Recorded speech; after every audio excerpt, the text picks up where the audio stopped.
আসসালামু আলাইকুম রহমতুল্লাহি ওয়া বারাকাতুহু নাহমাদুহু ওয়া নুসাল্লি আলা রাসূলিল কারীম আম্মা বাদ। সম্মানিত বিহার সম্মানিত নেটওয়ার্কবৃন্দ, মাননীয় মন্ত্রণালয়, মাননীয় মন্ত্রী সচিব, গোয়েন্দা সিটি কর্পোরেশনের এই দিকে রাস্তা আমি বলেছিলাম না আমাদের অঞ্চলে একজন মন্ত্রী এবং মেয়রের দরকার।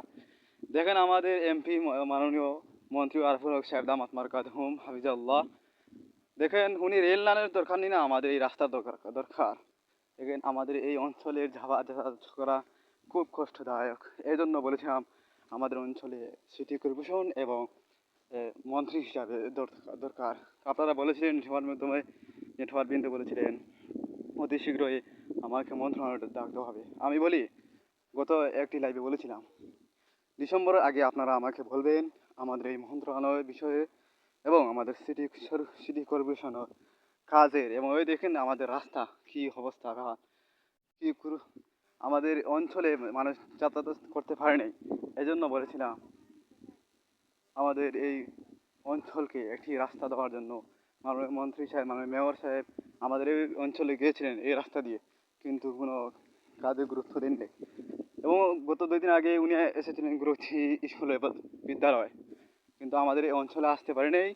কিন্তু দুঃখজনক, আমরা মাননীয় মন্ত্রণালয় এবং মাননীয় প্রধানমন্ত্রীকে, সকল মন্ত্রণালয় এবং মন্ত্রী সচিববৃন্দকে, মাননীয় নেটওয়ার্কবৃন্দকে, নেতৃবৃন্দকে আমি স্বাগতম জানাই এবং দুঃখ জানাই আমাদের এই অঞ্চলে একটি সিটি কর্পোরেশন এবং এই দুইটি অঞ্চল আমাদের অঞ্চল থেকে এবারে হাওড় অঞ্চলে এবারে মানুষ অসহায়, বা বর্ষাকাল এসে গেলে মানুষ কোনোভাবে যাতায়াত করতে পারে নাই, কোনো ছাত্র বিদ্যালয় যেতে পারে নাই এই রাস্তার কারণে।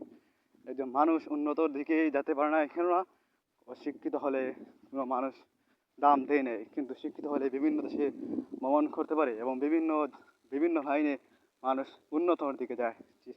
শিক্ষা জাতি মেরুদণ্ড একটি প্রবাদ আছে।